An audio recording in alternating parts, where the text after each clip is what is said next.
Hello everyone, and welcome to Anomalous Archive, where we post scary stories to help you sleep. Please comment where you are listening to my videos from, since I believe it would be fun for all of us to know. Also, please don't forget to like and subscribe. Let's reach 10 subscribers until the end of this month. So sit back, relax, and enjoy.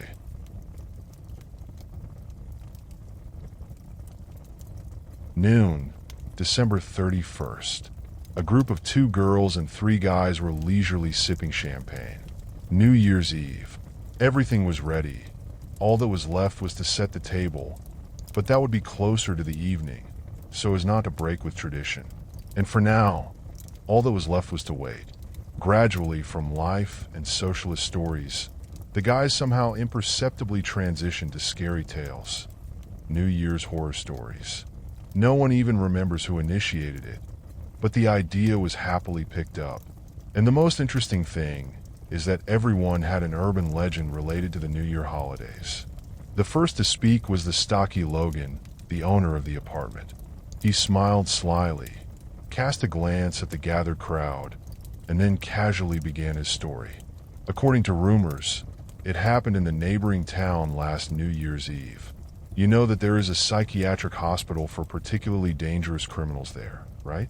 Well, last year, on the night of the 30th to the 31st, the psychiatric hospital had a rather unreliable shift on duty.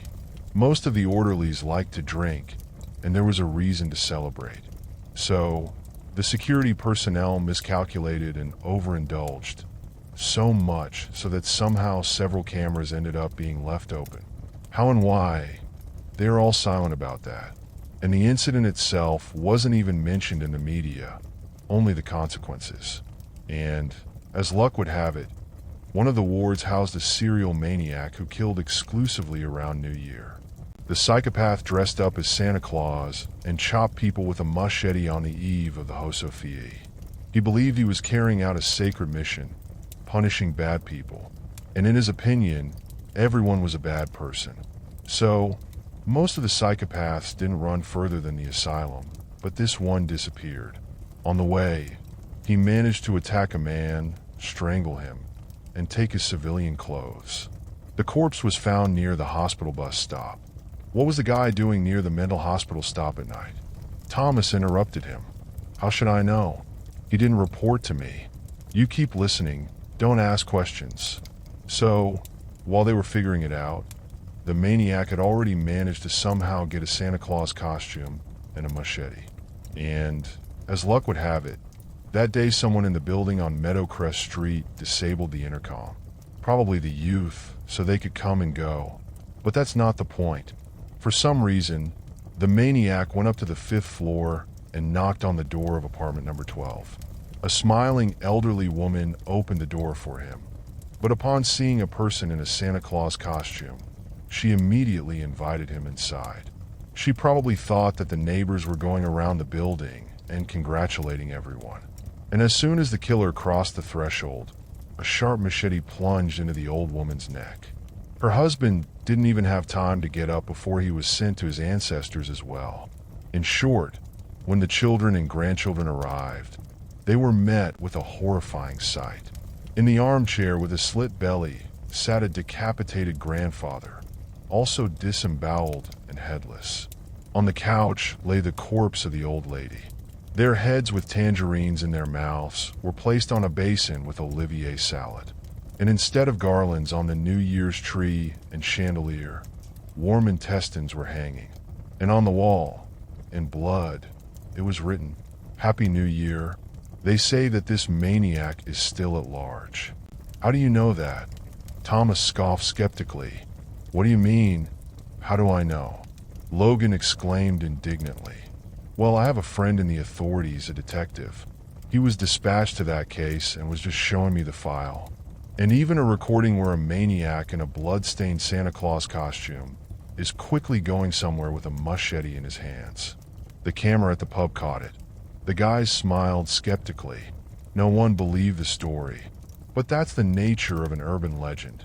To be a fabrication and serve purely entertainment purposes. The next leg of the relay was taken up by Evelyn, a typical blonde nicknamed Herring due to her limited intellect. She bulged her already large blue eyes and quickly babbled. "Now it's my turn, I understand. They say that a website appears on the internet around New Year's, offering paintings at huge discounts." Everyone immediately burst into laughter, and Logan jokingly added, "Everyone has their own priorities. Evelyn, but you with your discounts. I thought discounts were a good thing for blondes, not a bad thing." The girl, not realizing she had been teased, continued her story. "The point is different. So, the website was called Feliz Año Nuevo Muerto and translates to Happy Dead New Year. Evelyn, we learned Spanish in school. We can translate," said the snarky brunette Sophia, dryly and with a smirk. Evelyn was considered a typical and extremely dim-witted blonde in the group, and she was called over solely to be laughed at. But due to her development, or rather, her lack of development, she didn't understand this. On the contrary, Hannah considered herself to be an intelligent and well-educated girl. And like most foolish people, she loved to show off her intellect, or rather its absence. She was into psychology, English, rhetoric, and many other things. In a word, everything she didn't understand at all. "Why are you interrupting me? I won't tell you anything right now." The 30-year-old youngster began to nervously pout like a child. "We were just joking, Evelyn, go on," Thomas said with a smile. The girl, having received the desired reaction, started chattering even more eagerly. "So, on the website, they were offering paintings at a huge discount. One guy decided to order, and there you had to send your photo. I mean, a photo of your face. He sent it, but there was no response for a long time. And only the next morning, they sent his portrait to his email. But not of his face, but a portrait of his whole self."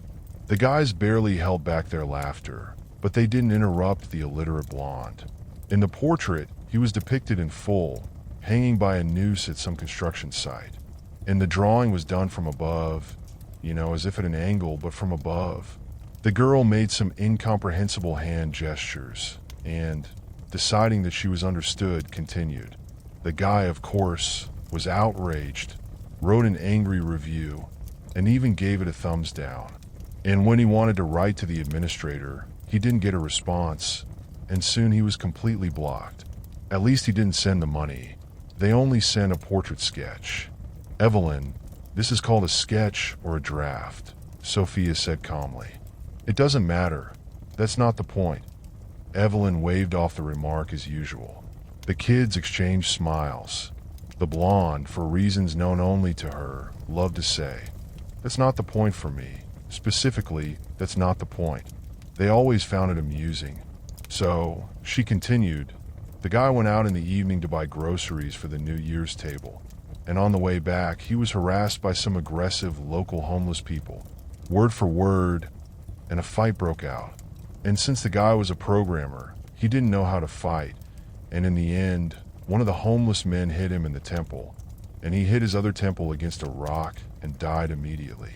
Drunken homeless people, in order to conceal the crime, dragged the body to a construction site and hanged it with a noose, staging a suicide. It turns out that the mystical website either predicted the death or even caused it. What nonsense," Sophia concluded after hearing this. "And anyway, it's all just nonsense. It's New Year now, not Halloween. Who even suggested telling scary stories? Don't you think that's at least a little silly?" And now is my turn. Thomas, a skinny brunette, and, in the opinion of most, the main joker of the group, interrupted her without ceremony.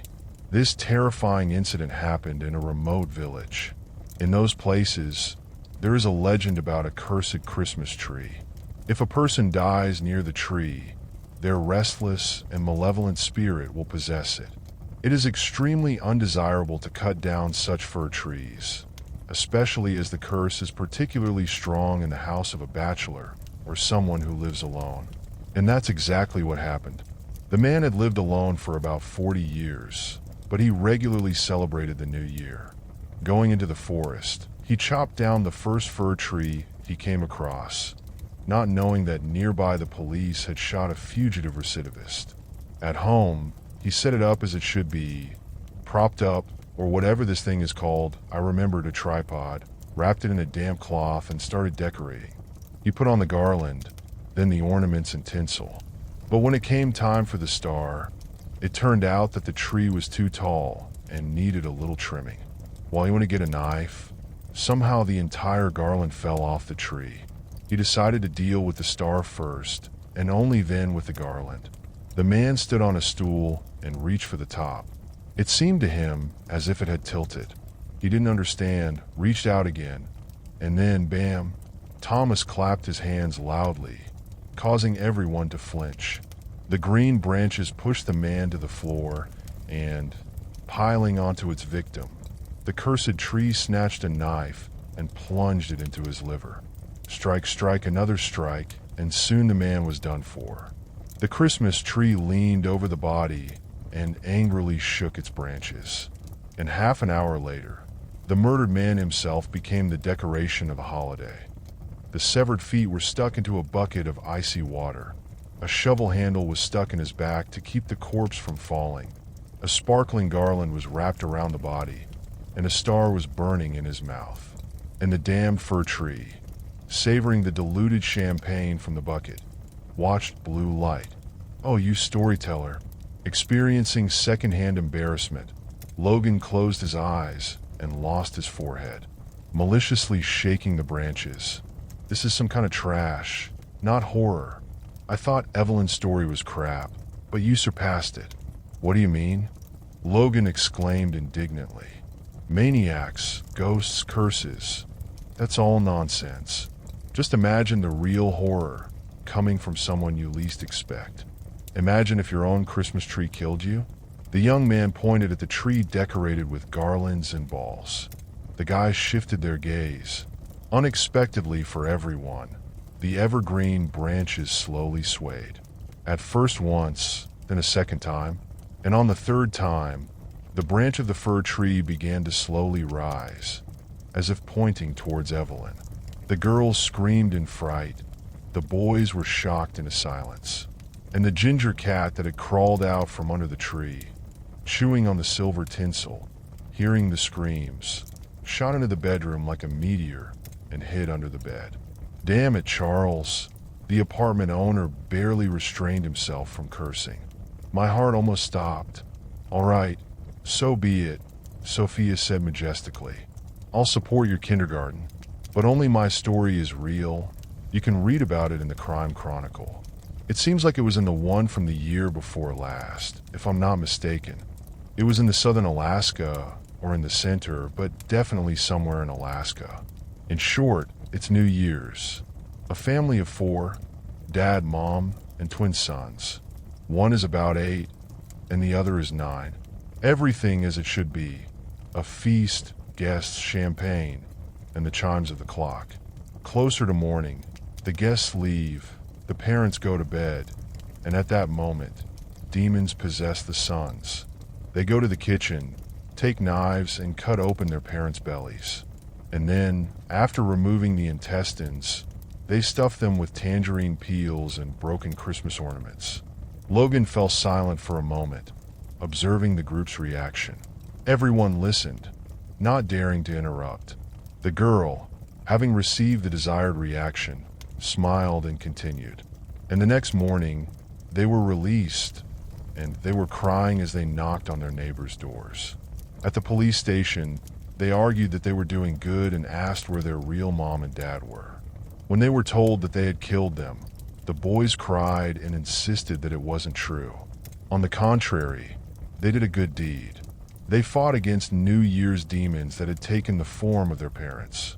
And such demons can only be killed by stuffing their bellies with mandarin peels and shards of Christmas ornaments. Only later did it become clear that the candies from the New Year's gift contained strong psychotropic hallucinogens. Under their influence, the kids were turned upside down. Who added them there, and whether it was an isolated incident or not, remained a mystery. I haven't heard about this case, Thomas said uncertainly. It's as if you know all the stories, Mr. Know-It-All. Sophia snapped sharply. Don't believe it. Take it as a fairy tale. But if you're really interested, the information should be stored somewhere on criminal websites. But my story happened in our city. Henry, who had been silent all day, began to speak barely audibly. Pale, thin, and hunched, a short-haired blonde with a rat-like face, a big nose, and enormous ears. No one in the group understood at all how he ended up here, not even the host himself. It was as if he had imposed himself as a guest at one of the summer parties. At that time, Logan joked, "Come over for New Year's," and forgot about it. But he actually came. This morning, the stunned guy let the guest in, since he himself had blurted out something inappropriate. And kicking someone out on a holiday is just not humane. Thus, a silent and unwelcome guest appeared in his house. Have you heard about the Snow Maiden ghost? His voice was quietly monotonous. It happened 3 years ago. To be precise, tomorrow it will be exactly 3 years, from the 31st to the 1st. One student was working part-time as the Snow Maiden, going to addresses, gifts for the children, and a little drinking with the adults. But she went alone, without Grandfather Frost. And that time she overdid it with the alcohol. A lot. And instead of sending her home in a taxi, the drunk client handed her a bottle of cheap champagne and kicked her out. And back then, remember, the winter was cold. The girl stepped out of the building, and it was freezing outside. She wanted to go back inside, but the client picked up the intercom and fell asleep drunk. She was too shy to ring the doorbells of other apartments and walked home. And she didn't make it. Wait, Sophia interrupted him. I remember that incident. It was somewhere along Lavender Street. They said for sure. They also found the corpse of a frozen bartender with champagne in her hands. She wasn't a bartender. The girl was just working part-time as a Snow Maiden, as they call it now, an entertainer. But that's not the point. She didn't go far. Froze at the bus stop with a bottle of champagne in her hands. But this is just the beginning of the story. Every year from the 31st to the 1st, the frozen Snow Maiden visits random residents. First, she rings the intercom and, just like that night, asks, "Please let me in to warm up." And then the shenanigans begin. It breaks down the door, the windows. And in the morning, frozen corpses are found. And they say, there is no escape from her. If she decides to enter, she will enter. Essentially, she likes to play around first, hunt a bit, and only then does she kill. How do you know such details? Sophia asked skeptically. Henry opened his mouth to say something, but at that moment the intercom rang. Everyone looked at the door. The owner of the apartment, smiling, stood up, casually approached, and picked up the receiver. And immediately the smile slipped from his face. From the speakers came a woman's anguished voice. "Please let me in to warm up." Logan hung up the phone in shock. Everyone heard the voice. "She won't do anything during the day. Only at night," Henry said calmly. "And running away from it is useless. She will go anywhere for the person who hurt her first. To hell with it," Sophia exclaimed sharply, standing up from her seat and gesticulating wildly with her hands. "To hell with you and your stories. I'll have a pretty good New Year's Eve at home alone." "Are you serious? Do you really believe this nonsense?" Logan exclaimed indignantly. "Bro," Thomas said somewhat unusually seriously and restrainedly. "Did I stay silent? I just heard this story too. Not in such detail, of course, but I've heard it. And she really does come. But they say that if you don't let her in, she won't come in. Someone down there is just messing around," shouted Sophia, suddenly turning to glare at the unfamiliar guest. "Is this your doing? Your stupid joke? What do I have to do with it? How was I supposed to know you were going to tell scary stories?" Henry said, unperturbed. "Anyway, I don't care. I'm going home," Sophia blurted out and started hurriedly getting dressed. "Are you serious? It's just a coincidence." Logan couldn't believe what was happening. But soon after Sophia, Thomas and Pale, as a wall, Evelyn began to gather. The latter didn't utter a single word at all. After hearing the request to open the door over the intercom, the homeowner looked questioningly at Henry, but the unfamiliar guest was in no hurry. Catching the persistent gaze, the young man barely audibly said, "Listen, if I'm bothering you, I can leave too." "No," Logan waved his hand. "Stay. And if you leave too, I'll be completely alone." "Do you drink vodka?" "Not really," Henry said reservedly. Logan pondered, glanced at the refrigerator, then habitually waved his hand and sadly added, "Then I won't either. You don't drink vodka alone." About 30 minutes later, they were sitting in the hall, leisurely drinking red wine. Then Logan slapped his knee and spoke loudly. "It's some kind of madness. I still can't believe it." Hearing the scary story, they ran home. And then there's the coincidence with the intercom. It's probably just someone messing around. If you, Sophia, and Thomas know about this legend, then there must be someone else who does too. Someone made a joke, and they freaked out. They call themselves friends. We'll sit here a bit longer, and then I'll call someone else. But no matter whom Logan called, everyone refused. Either they were busy or didn't pick up the phone. On New Year's Eve, most people have their own plans, and many celebrated in a close family circle. But the closer the evening approached, the more uneasy he became. Sticky and black anxiety slithered into Logan's soul like a cold snake. Henry, on the contrary, seemed calm and incredibly serious. He didn't flinch at the footsteps in the hallway, didn't react to every rustle. In short, he didn't fuss or escalate the situation. Logan looked at him closely and smirked. "We didn't get scared at all by your scary story. Where did you hear it?" "Yeah, a girl told me," Henry replied indifferently, not taking his eyes off the New Year's show playing on the wide plasma screen. The apartment owner had a good TV. Not like his. You didn't even want to look away. "And what do you think? Is it true?" asked Logan, who was slightly tipsy, to which Henry shrugged indifferently, but then turned his gaze to the window. The darkness had almost completely driven away the light, and soon late evening would arrive. "Once it gets completely dark, then we'll find out if she'll come or not." He said the last phrase with such intonation as if he had no doubt about the existence of the frozen snow maiden. Only he was left wondering, would she honor them with her visit or not? As soon as the clock struck 9 p.m., the lights flickered a couple of times, and a few seconds later, the intercom rang. Startled, Logan jumped up from the couch, then cursed and quickly approached the door, picking up the receiver. But there was silence. Only the cold wind mournfully howled in the speaker. The guy shrugged, hung up the phone, and headed back to the hall. But he hadn't even sat down on the couch when the intercom rang again. Already slightly irritated, the drunken Logan approached the door and, pressing his ear to the removed intercom, loudly exclaimed, "What kind of jokes are these? I'll come out and give you a kicking. Please let me in to warm up," came the weary female voice from the other side. The guy hesitated for a couple of seconds, then gathered his courage and shouted, "Choose another apartment for your stupid jokes, or better yet, a house. That's a buy." And he hung up the phone, and immediately, the light flickered in the hallway. Logan stood in silence for about a minute, then returned to the hall and carefully, as if afraid to move, sat down on the couch. He turned his gaze to Henry and barely audibly said, "Even if we assume that the legend is true, I live on the 8th floor. If I don't open the door to the entrance, then there's no way she's getting in. And even if she does get in, she won't be able to enter the apartment. The door is locked," the owner reasoned. And the unfamiliar guest, chewing on a Sprat sandwich, nodded in agreement.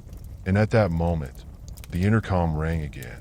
Logan flinched, cursed, and then simply walked over to the door and turned off the device. When he returned from the corridor, the light winked at him one last time, and the turned-off intercom rang again. Logan looked over his shoulder at the device, then at the guest, and then froze in place. He didn't understand anything.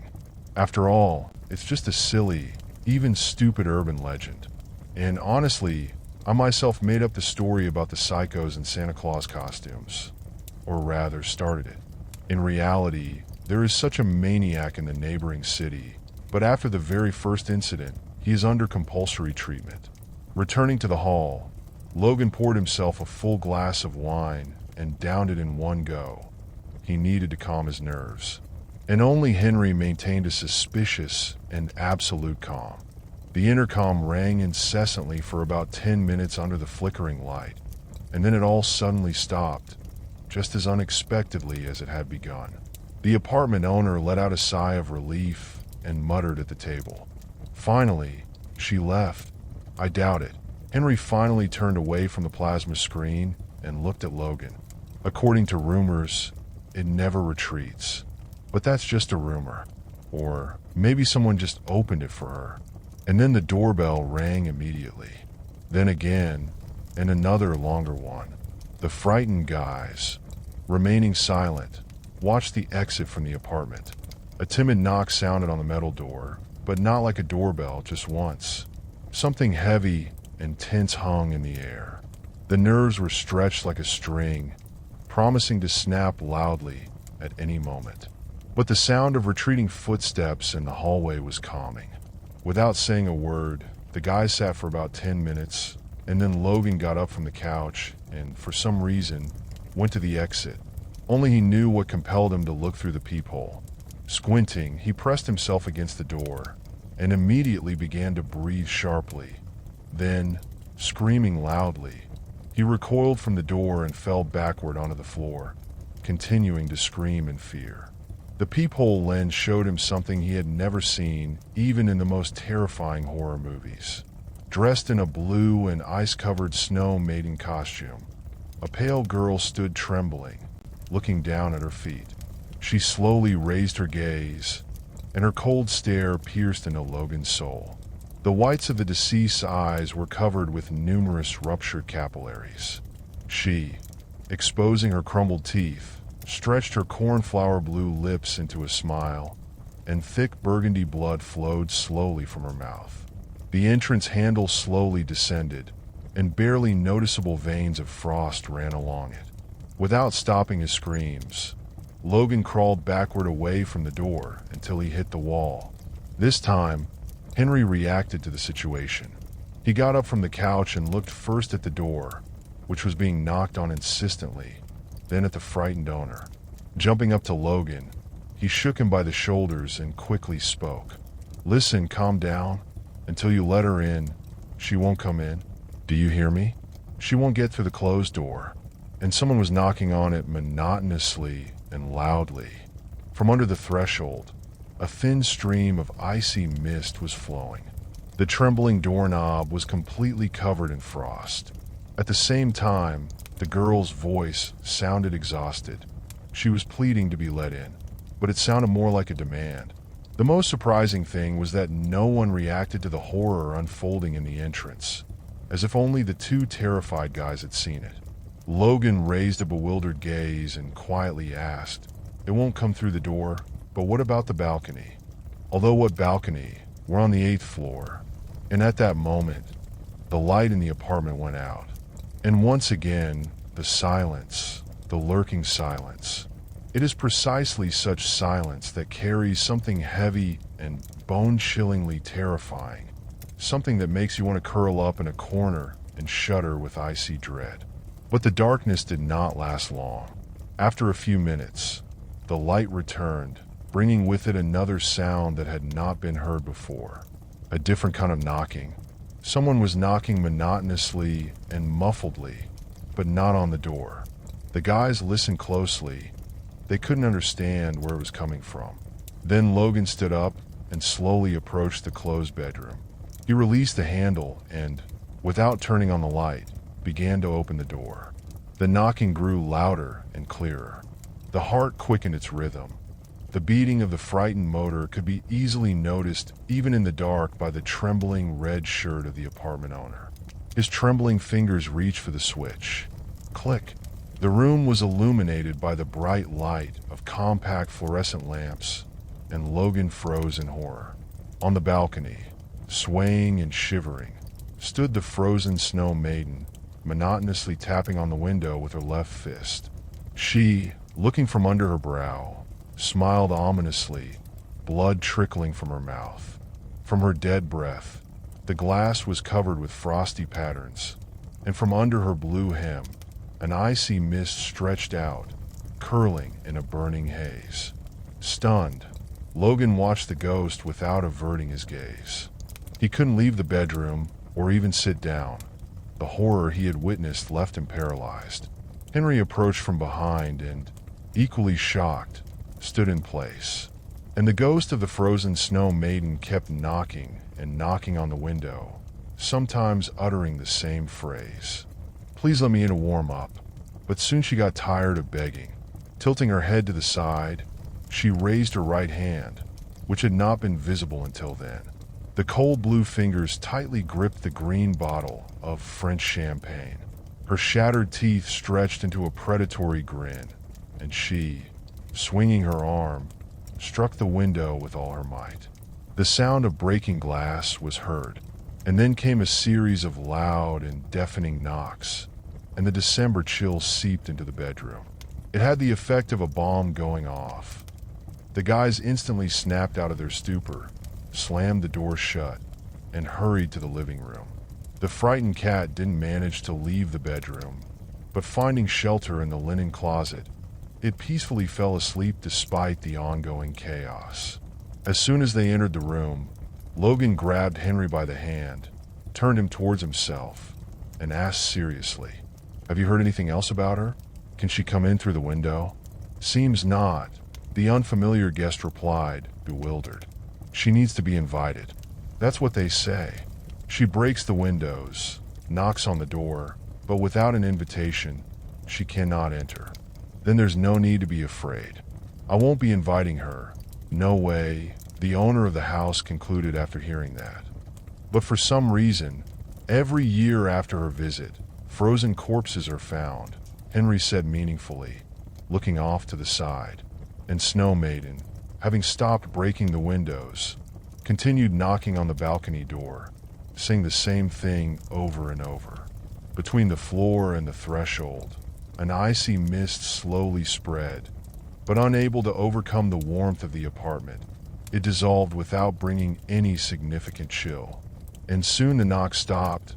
The guys looked towards the bedroom, but no one wanted to go check. They stood like that for another 5 minutes, and then Logan burst into hysterical laughter. He sat down at the table, poured himself a full glass of red wine, downed it in one go, and after having a sandwich with Sprats, offered alcohol to Henry. The lover of freebies never refused. Henry filled the glass halfway and, instantly draining it, chased it with a peeled mandarin. And on the plasma screen, the dreary and long outdated blue light was playing, or as the enlightened sometimes call it, the blue light show. Relaxing and deciding that the Snow Maiden had left, Logan went to the kitchen and still brought back a bottle of vodka and 2 shot glasses, saying to Henry, "Pour half a glass." Returning to the refrigerator on his second trip, he brought the Olivier salad and liver salad, each with a spoon stuck in it. Placing the bowls in the center of the empty table, Logan took a shot glass, exhaled, but then his eyes widened, and he froze with his mouth open. Henry froze in the same position. A faint knock was heard at the hall window. Logan, realizing who he was about to see, slowly glanced over his shoulder and immediately, screaming wildly, jumped up from his seat and ran to the bathroom, dropping a shot glass along the way. The sound of a closing latch was heard. Henry, swallowing his saliva, still drank the vodka and, keeping his gaze fixed on the window, nibbled on the Olivier salad. Despite the height of the 8th floor, the dead Snow Maiden peeked around the corner. She disappeared for a moment, then emerged from behind the windowsill and hovered in the air. She, smiling, floated in the frosty ether, sometimes descending, sometimes ascending, like a bobber. Leaning against the window, the ghost blew on the glass, and frost patterns covered it, but they didn't last long. Slowly melting, They once again revealed the deceased. The Snow Maiden, still smiling, levitated in front of the window. When she tilted her head to the side and swung the champagne bottle frozen solid, Henry shook his head negatively. She abruptly changed her mind about breaking the glass and, smiling even wider, swam around the corner. A barely familiar guest, disdainfully pushing the vodka away from himself, poured himself a glass of wine and, after emptying the full goblet, strolled to the kitchen. Finding the sandwiches with red caviar, he immediately ate a couple and, taking a bottle of expensive champagne out of the freezer, leisurely walked into the living room. Logan, meanwhile, was trembling with fear in the bathroom. The brazen guest uncorked someone else's champagne, took a swig straight from the bottle, and started flipping through the TV channels. Settling on an unfunny female stand-up, he lounged back and, sipping the free and expensive alcohol, began to watch with a smile. Still, his plasma is awesome, he thought. I need one just like this at home. At that moment, there was a knock at the door, and the handle began to be covered with a ghostly frost. The sound repeated, and a muffled voice came through. Open up. It was a signal. Henry, not in a hurry, stood up, approached the door, unlocked it, and let in the one he pretended to be afraid of seeing. The Snow Maiden stepped over the threshold and looked questioningly at the guest. He silently pointed his finger at the bathroom. The deceased nodded and, trembling, slowly began to approach the place where the frightened owner was hiding. Henry, with a rat-like face, locked the door and returned to the hall. Turning up the volume, Henry sprawled on the couch and greedily latched onto someone else's champagne. The frozen Snow Maiden approached the bathroom, quietly knocked on the door, and in a weary voice said, "Please let me in to warm up." In response, Logan merely whimpered in fear. She knocked again, and the bathroom handle began to be covered with spiderwebs of ice. A frost-laden mist, searingly cold, seeped through the gap between the threshold and the door. The guy, simultaneously crying and laughing hysterically, lay in the bathroom, covered with a red plaid shower curtain, like little children do when hiding from a monster. But it wasn't a fairy tale monster. It was the truly dead and embittered Snow Maiden. The deceased knocked again, repeated her usual phrase, then tilted her head to the side and struck the door with the bottle with all her might. The boards creaked, Logan screamed, and the faucet valves opened by themselves. Water mixed with icy shards poured into the bathtub. The guy nervously started to shuffle his feet, as if trying to shake off the freezing moisture. To the monotonous sound, the water on the floor gradually became covered with a glow, turning into ice. And then the light in the bathroom went out, and everything fell silent. When the light came back on, Logan found himself ankle-deep in icy water. Above him, whimpering in terror, loomed the dead Snow Maiden. Her face stretched into a predatory grin, and from her mouth, through her shattered teeth, flowed putrid blood, falling in large chunks onto the boy's face. The voice of the deceased no longer sounded tormented. Instead, it was full of exultation. "That's it. I'm done playing," she whispered and began to slowly lean down, preparing to bestow the victim with a deadly kiss. The apartment was filled with the agonizing scream of a person freezing to death, but after a minute, it abruptly stopped. The bathroom door opened, and the Snow Maiden floated out of it. Henry was already standing by the door. The deceased woman stopped in front of the little rat and quietly spoke. "Good boy. Your gift is in the left wardrobe on the third shelf, under the linen." Then she opened the door herself, but, standing on the threshold, turned around and dryly said, "See you next New Year, you bastard." With these words, the Snow Maiden left the apartment, then the entrance, the house, and she headed towards the cemetery to sleep peacefully until the next December 31st, closing the door behind the deceased. Henry returned to the hall and began rummaging through the wardrobe she had mentioned to him. Smiling quite broadly, he stuffed it into the back pocket as Logan's sole stash. Not bad. It will last for 3 months. And if I don't splurge, it could last me all 5, he thought. Indifferently glancing at the bathroom, he ate a few segments of tangerines and leisurely went to look at the owner. Tightly gripping the checkered shower curtain and pulling his legs close to himself, Logan froze forever. His face was covered with brownish remnants of rotten blood, and his wide-open eyes were glazed over with ice. His mouth remained frozen in a scream, and only a few salty tears did not touch the robe. They slowly trailed down his cheek to his jaw, defying all laws of physics.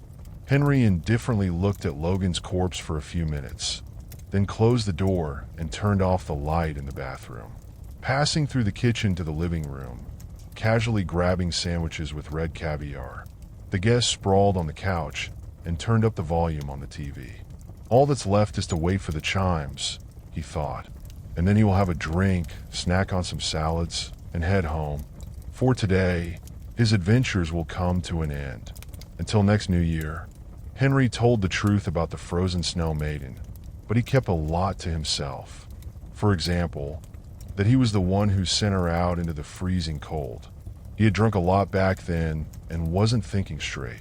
It was precisely because of him that a young girl died from frostbite at the nearest bus stop.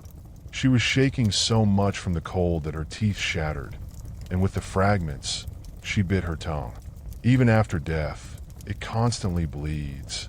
When the crying snow maiden tried to warm herself with some champagne, her frozen fingers couldn't even find the bottle.